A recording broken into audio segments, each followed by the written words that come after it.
So the US stock market is having a meltdown. Over the past few days, an entire month's worth of gains have been wiped out. The economy is very unstable, deficit spending is rising, and there's still a ton of money floating around. So why did the market collapse? Over $1 trillion were wiped out of the markets, and it all has to do with the AI hype popping. It's important to realize that the obsession with AI, semiconductors, and the chip war with China is coming to a head. And let me make it very simple to understand. US companies like Microsoft and Google, they're buying tons of chips to build up all their AI infrastructure. But no one really knows when the payout will come. These new AI products aren't really delivering. All this new cloud software powered by AI aren't really living up to the hype yet. You're just investing tons of money and pushing valuations way up. The IT index is now trading at incredible levels last seen in 2002, just after the dot-com bust. The PE ratio or the price to earnings is simply out of this world. Valuations today simply don't make sense. The issue now is earnings. The denominator is now collapsing, and because of this, all these magnificent 7 stocks are looking very, very overpriced. So here's the $1 trillion question. Is this it? Are we finally at the end of this bubble? Is the stock market and the economy heading off a cliff? And this is where we need to look at the big headwinds coming for the US economy. Eventually, this storm is going to manifest in the stock market as well. There's a lag effect, but if the economy fundamentally weakens, there's no escaping reality forever. And so far, we have been living in a matrix. The US GDP figures are out, and just like the previous months, it's still showing a rise that defies reality. If the US economy is weakening, how is it possible that Q2 rose by 2.8%? The GDP print even beat the estimate by 80 basis points. Consumer spending might be up, but a true driver of this growth is deficit spending, which is driving everything.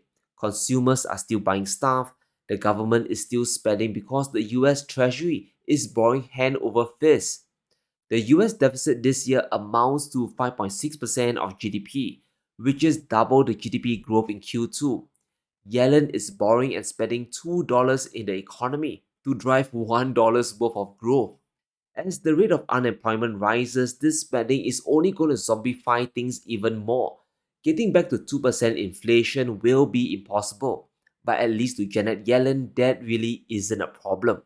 Does the National Bureau of Economic Research directly consider inflation when determining if we are in a significant economic decline? Inflation is not part of an economic decline. So, what are the headwinds facing the US economy and the stock market? To get a better understanding, we must zoom out and look at Japan and China, because the fundamentals there are starting to shift. The effects of Japan's sudden strength in the yen and the coming trade war with China will put enormous pressure on the US. A major risk is already developing in the sudden strength in the Japanese yen. The yen is heading up, and that threatens to unwind the entire yen carry trade. And the carry trade is very simple to understand.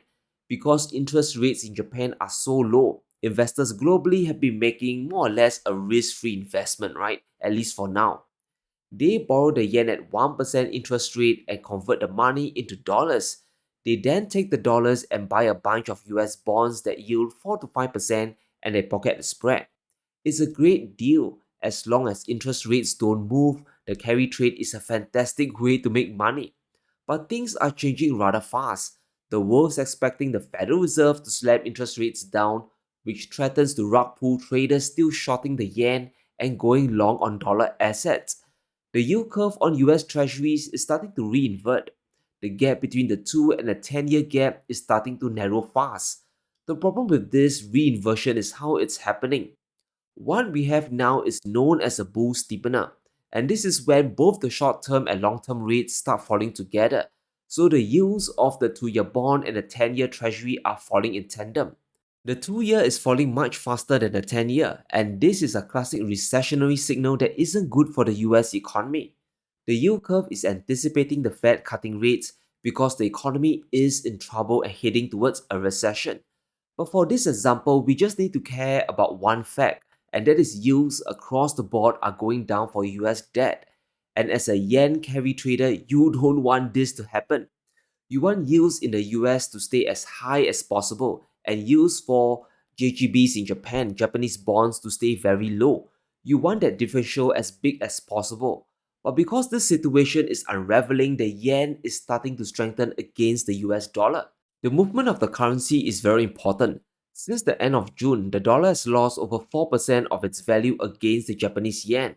So if you are borrowing yen to buy dollar assets, repaying those loans denominated in yen is more expensive.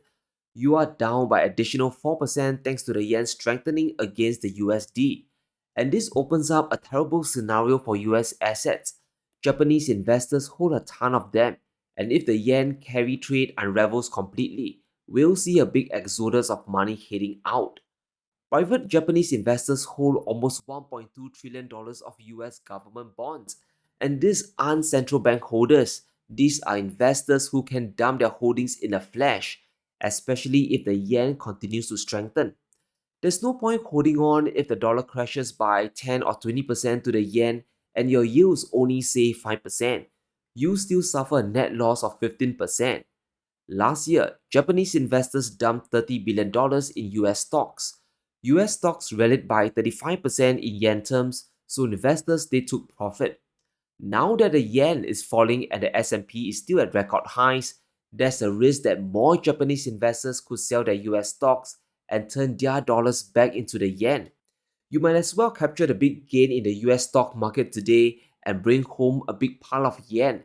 Better to do it now before the dollar weakens even further. Another tail risk we must talk about is the coming trade war between the US and China. We know President Biden has hit Beijing with a whole host of tariffs, especially on EVs and solar panels. However, that is nothing compared to what's coming if Trump enters the Oval Office. He plans to impose a 60% tariff on Chinese imports. Analysts from UBS says that this would halve China's growth and send their economy to the brink of deflation. Realistically, yes, that could happen. But if China's growth gets hammered and exports to the US collapse, this will destroy the US economy as well. Mutually assured financial destruction. It's critical we understand the impact of tariffs on the US economy and the stock market. We have three reports that we can't ignore. According to Moody's, the trade war in 2018 cost the US nearly 300,000 jobs. Real GDP fell by 0.3%, so the real economy took a hit. Another report estimated the damage to reach $316 billion by the end of 2020, and that's the amount of trade between China and the US lost forever. It gets worse, especially for US equities.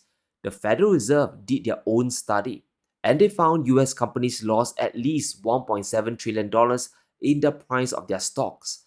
These are the effects of just an 18 to 20% tariff on China. Just imagine how bad things will get if Trump really follows through with his campaign promise. A 60% tariff hitting China would most certainly collapse trade between the two biggest economies on planet Earth. The world's biggest producer and the world's biggest consumer will be in an economic war. The issue with the US economy today is how fragile it is. The US debt has reached phenomenally high levels. The cost of paying just the interest alone has crossed $1 trillion. A trade war with China is going to accelerate this. It will push the debt burden even higher. It's important we take this tariff threat very seriously. Trump's VP JD Vance sounds awfully hawkish against China, especially when it comes to their economy. We will protect the wages of American workers and stop the Chinese Communist Party from building their middle class on the backs of American citizens. The Peterson Institute analyzed the effects of the trade war and how disastrous it truly is. A 60% tariff will simply collapse bilateral trade between the US and China. Since the trade war started in 2018, Chinese exports have fallen dramatically by over 25% within just 2 years. Even after the lockdowns, Chinese imports into the US are about a third lower than the rest of the world. Here's the scary part. These are just the effects of a 20% import tax. If you more than double that towards 60%, there will be a total breakdown of trade. This will cause massive decoupling. Obviously, it will drive inflation higher in the US and crush the buying power of Americans.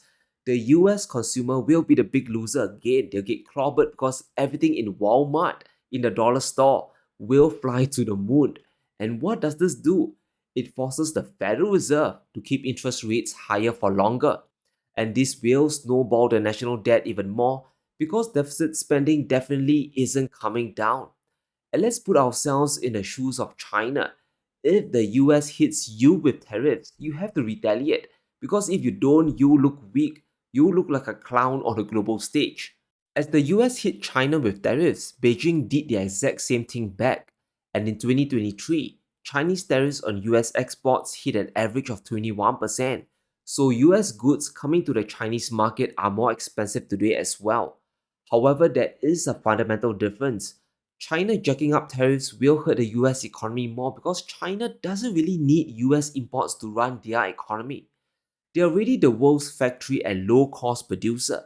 They can supply their own economy with electronics, cars, and smartphones. And their commodity inputs like oil and metals are coming from Russia. So higher inflation really isn't a risk to China. It is, however, a big risk to the US economy. Which brings us back to the stock market imploding, the implosions. Earnings control the long-term narrative of stock prices. And if China sets up trade barriers and US exports collapse, company profits are going to crater. US exports in May have dropped once again. It's down by 0.7%, partially because of the strong dollar and the global economy slowing down. Now imagine the White House triggering a full trade war with China and the world. This will collapse US exports and corporate earnings will be in trouble. And with today's crazy stock valuations, we might see prices fall really hard. There's a lot of doom and gloom surrounding China today, but there's a reason why China isn't launching a ton of stimulus, why they're still resisting this. According to Goldman, China is withholding their firepower in case of a US trade war next year. If Trump imposes a 60% tariff across the board, China will have to boost domestic consumption, and the fastest way to do it is to launch a stimulus program. Because by then, the world economy will be in recession anyway, so domestic demand is the only lever left to pull. However, this stimulus won't save the US economy, let's be clear about this. Chinese consumers will just buy their own local products to save their domestic companies. So don't expect this rising tide to lift all boats. There are a lot of risks facing the economy and the stock market. Japanese money leaving is a real risk that's already happening. But a big shoe to drop would be the coming US China trade war, and that will be the main event. But let me know what you think. Will Japanese investors dump even more dollar assets? And will the US launch a trade war with China? Let me know in the comments below. Stay safe, be sure to smash the like button and subscribe as we navigate through these crazy times.